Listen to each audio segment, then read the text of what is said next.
tentu sarung kita. Selamat mengikuti. Silakan.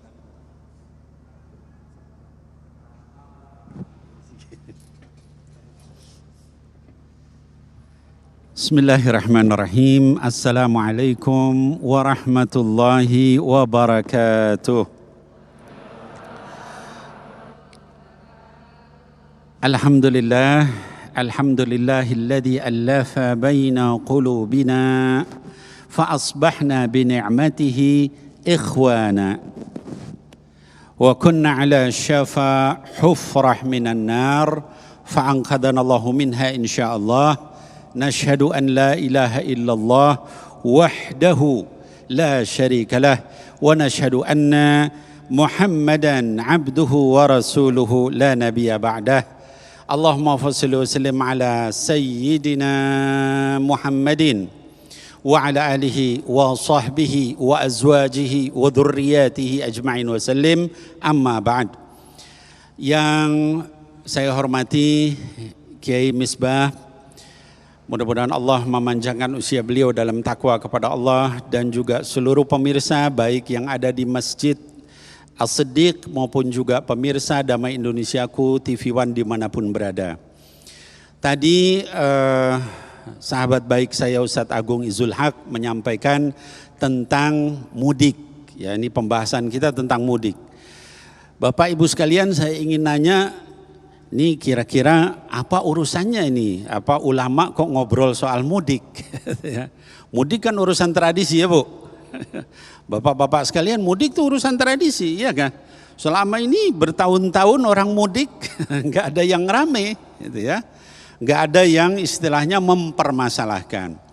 Bahkan tadi ya Mas Agung juga menyampaikan dalam mudik itu ada hal-hal yang sifatnya maslahat, ada hal-hal yang sifatnya adalah manfaat, ada hal-hal yang sifatnya pahala, yaitu apa tadi? Memanjangkan silaturahim, ketemu orang tua, ketemu keluarga, ketemu kerabat, ketemu teman-teman kita, itu dapat pahala enggak? Dapat pahala insya Allah ya. Kalau kita bersilaturahim kita dapat pahala ya. Kemudian yang kedua apa lagi? Memberi sedekah, hadiah. Betul ya Pak? Ya Bu? Ya. Kalau kita mudik biasanya apa yang dilakukan di sana di kampung?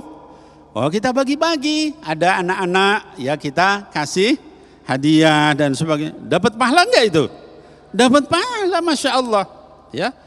Nah lalu kenapa tiba-tiba sekarang kita ngobrol soal mudik? Ya. Lalu kemudian dipermasalahkan. Bapak Ibu sekalian, di dalam Islam itu ya semua hal akan jadi masalah kalau berkaitan dengan 5. Ya. Di dalam usul fikih disebut ad-daruriyatul khams.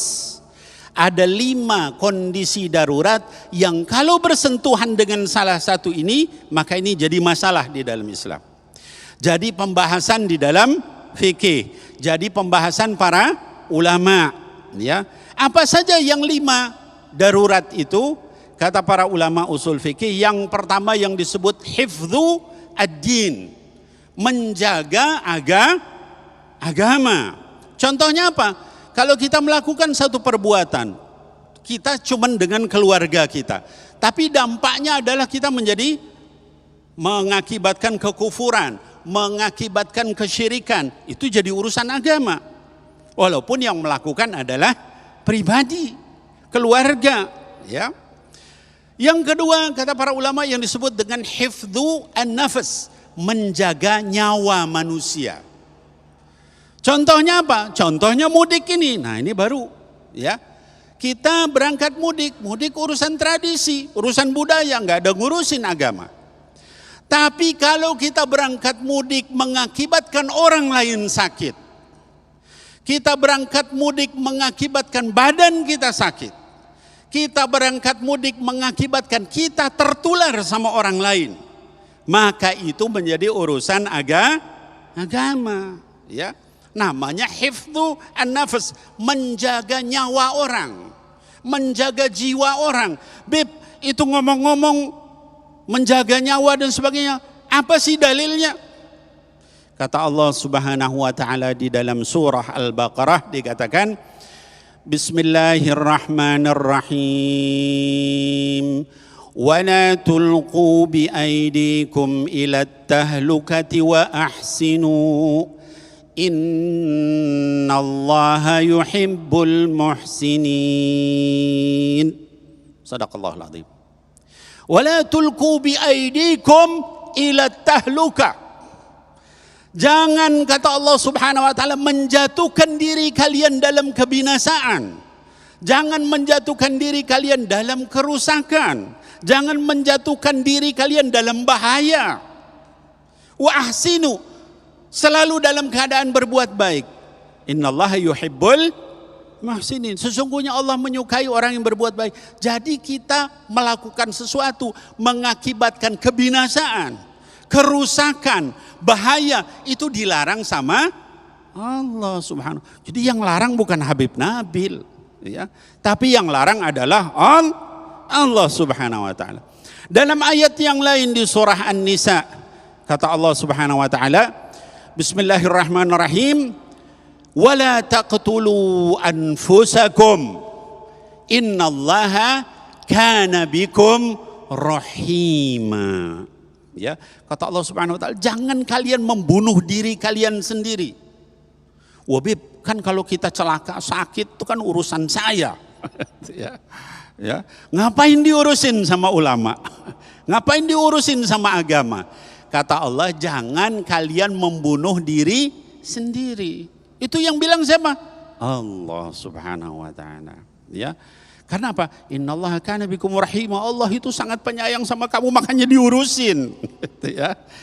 Nah, jadi kalau kita berangkat mudik, kalau kita pulang kampung, baik itu dalam keadaan mudik maupun tidak dalam keadaan mudik di waktu yang lain, berakibat tadi menimbulkan bahaya, maka itu menjadi urusan agama. Ya, ini yang kedua kata para ulama. Yang ketiga yang disebut dengan hifdzu al-aql, menjaga akal. Itu juga darurah di dalam agama. Ya, jaga akal itu apa, Beb? Kita ngadain lebaran, malam takbir. Malam takbirnya kita minum minuman keras, hilang akal, mabok. Maka itu jadi urusan agama, harus ditegur, harus dilurusin. Ya, kenapa? Karena hifdzu al-aql. Ya. Yang keempat apa? Yang keempat adalah hifdzu an-nasl, menjaga yang disebut dengan keturunan. Ya. Jadi kalau kita melakukan acara misalnya tahun baru terus berzina, itu jadi urusan agama, harus ditegur. Ya. Wah, kan zina urusan saya. Itu hifdzu an-nasl, ya, mengakibatkan merusak terhadap keturunan, harus diingetin. Ya. Lalu yang terakhir kata para ulama adalah yang disebut dengan hifdzu al-mal, menjaga harta. Orang melakukan sesuatu boros, ya, dia makan, dia buang-buang. Nah, itu kita sebagai ulama, orang-orang yang paham agama harus nasihatin. Bukan makan nasi ya Bu. Ini Ramadan siang hari itu dibilang nasi, nasi uduk. Nasi padang bukan. Ya. Menasihati. Ya. Nah, jadi ini 5 hal Bapak Ibu sekalian yang ketika kita berkaitan dengan salah satunya, maka para ulama harus memberikan arahan. Ya. Nah, kemudian ada yang bilang begini, Beb, Habib ngomongin orang mudik membahayakan, ya, membawa penyakit dan sebagainya. Tapi itu TKA dari luar negeri, ya, ada TKA dari RRC datang ke sini dibiarin.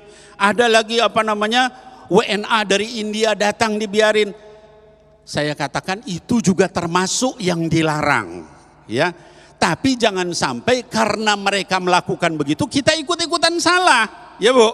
Ya, kalau udah jelas salah kita jangan ikut-ikut salah. Kita ikuti yang yang benar. Demikian wallahu a'lam bissawab. Masya Allah. Baik, terima kasih Habibana. Itulah tadi pemirsa yang dirahmati Allah. Ternyata tidak sesederhana yang kita pikirkan. Kita sekedar pulang kampung, ternyata ada hal-hal yang harus kita perhatikan. Bisa jadi seperti yang dikatakan oleh Satgas Covid bahwa kita bisa jadi sebagai seorang carrier membawa penyakit, kemudian kita bertemu keluarga, kita bukan berbagi angpau tadi, tapi berbagi penyakit. Naudzubillah min dzalik. Ini sesungguhnya yang perlu kita cermati. Nah, disinilah pentingnya kita memahami salah satu tugas dari kita sebagai orang yang memiliki ilmu adalah menjaga keluarga. Inilah insya Allah yang akan disampaikan oleh Kiai Misbahuddin. Selepas pesan-pesan berikut ini, tetaplah bersama kami, Damai Ensaku, yang dipersembahkan oleh Sarung Wadimor, tentu sarung kita.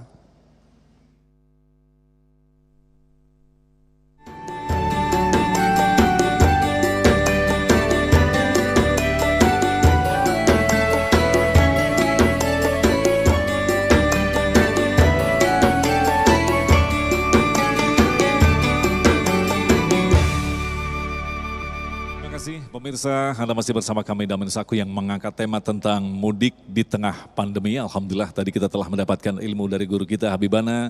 5 hal yang patut kita catat baik-baik, yaitu menjaga agama, nyawa, akal, keturunan, dan harta. Dalam segmentasi berikutnya nanti Kiai Misbahuddin akan menjelaskan kepada kita pentingnya menjaga yaitu nyawa kita dan keturunan kita. Dalam hari ini adalah keluarga kita. Sekali lagi, bisa jadi ketika pada saat pandemi ini kita bertemu keluarga kita, salah satu dari kita membawa penyakit yang akhirnya justru nanti menambah beban berat kehidupan kita daripada sekedar silaturahim. Inilah yang akan dijelaskan oleh guru kita Kiai Haji Misbahuddin. Kami persilakan.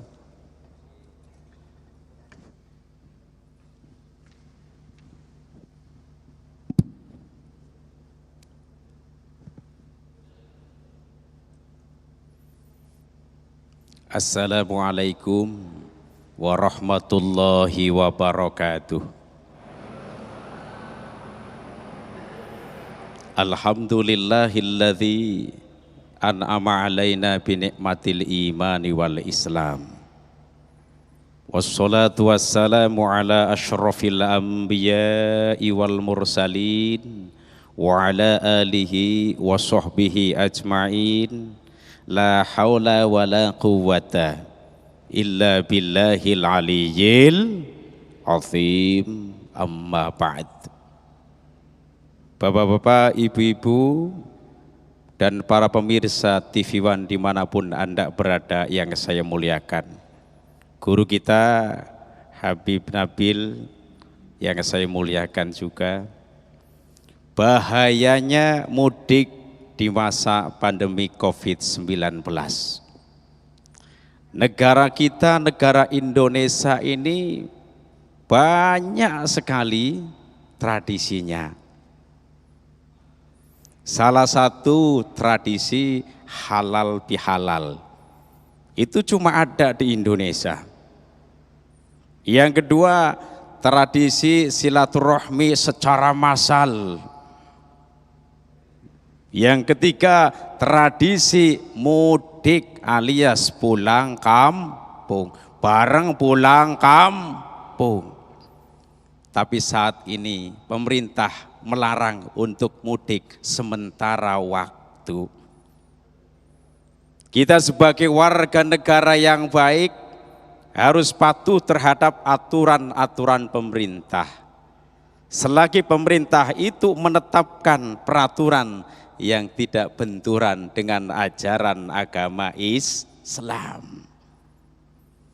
Kita umat Islam dianjurkan untuk menjaga dirinya, keluarganya dari semua bahaya.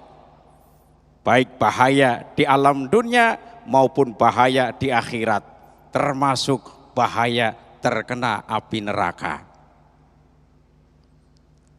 Dalam Al-Quran Allah Subhanahu wa ta'ala menjelaskan, ya ayyuhalladzina amanu qu anfusakum wa ahlikum naro.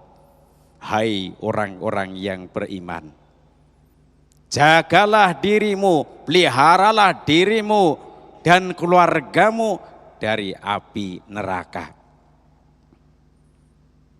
Dan saat ini ketika kita tidak mudik, menurut saya jalan yang paling terbaik dan paling cocok. Bareng cocok, cok, gali gacok, cok. Kenapa? Karena dalam suasana pandemi COVID-19 diri kita terjaga, keluarga kita terjaga, bahaya banget. Ya. Kemudian negara kita, Indonesia, sementara ini kenapa melarang mudik alias pulang kampung? Tentunya punya alasan. Ketika pemudik pulang, kemudian kumpul bersama keluarga, secara otomatis bertemu dan bersentuhan kulit. Kalau seandainya yang pemudik itu terkena COVID-19, maka bahaya seluruh keluarga yang ada di kampung. Bahaya. Ya. Saya tahu persis di kampung, Pak Bu, karena saya ini orang kampung. Mohon maaf, Bib, saya orang kampung, Bib. Ya, di daerah Kabupaten Tegal, Jawa Tengah, saya ini orang kampung. Ya. Kalau pas bertepatan dengan mudik kampung ramai sekali. Ya. Bahkan mohon maaf, mereka berlomba-lomba memakai baju baru. Contoh, peci baru. Yang bareng ayo peci. Bagus. Lagi peci baru. Kemudian sarung baru, baju baru, istri lama. Kalau istri tidak boleh baru, ya. Kok kenapa mereka ingin pulang kampung atau mudik? Tentunya punya alasan tersendiri. Pertama, mereka kangen terhadap keluarganya. Ibarat seorang suami itu kangen terhadap istrinya, kangen terhadap anak-anaknya. Terus yang kedua, kenapa mereka mudik? Alasan yang kedua adalah ingin bertemu juga dengan keluarga-keluarga yang lain. Ya. Terus kemudian yang ketiga, supaya bersilaturahim secara langsung. Ini alasan mereka. Ya, tetapi jangan khawatir. Kita bisa silaturahim walaupun tidak secara langsung. Ada ulama yang mengatakan boleh dengan jarak jauh. Silaturahim boleh dengan jarak jauh. Contoh, kirim salam terhadap keluarga yang ada di kampung. Kirim uang, kirim pakaian, kirim makanan, itu pun salah satu silaturahim. Karena pada pandemi ini yang paling cocok dan paling tepat. Karena mohon maaf, silaturahim memang pahalanya banyak sekali. Ingin tahu apa tidak? Ingin tahu apa tidak? Salah satu silaturahim itu bisa mempermudah rezeki, melapangkan rezeki, memberi berkah rezeki. Rasulullah Shallallahu Alaihi Wasallam pernah bersabda, man ahabba ayyub sautallahu fi rizkihi wa ayyung sa'alahu fi atharihi falyasil rahimah. Hadis riwayat Imam Bukhari dan Imam Muslim, insya Allah gitu. Barang siapa yang ingin dilapangkan rezekinya dan ditambahkan umurnya, falyasil rahimah, maka bersilaturahimlah. Jadi orang-orang yang ahli silaturahim, salah satu manfaatnya adalah Allah berikan rezeki yang tambah. Amin Allahumma. Yang kompak amin Allahumma. Sekali lagi amin Allahumma. Ya Rabbal Alamin. Kemudian Allah tambahkan umurnya, Allah berkahkan umurnya. Inilah orang-orang yang gemar silaturahim, walaupun caranya sekarang dengan jarak jauh. Kemudian Rasulullah Shallallahu Alaihi Wasallam pernah bersabda, salasun man kunna fihi hasabahullahu hisaban yasira wa adkhalahul jannata tu'ti man haramaka wa ta'fu amman zalamaka wa tasillu man qata'aka. Ada 3 perkara. Ini berapa Pak? Berapa Bu? Kalau ini, oh masih awas Bib. Apalagi kalau uang tambah awas nih.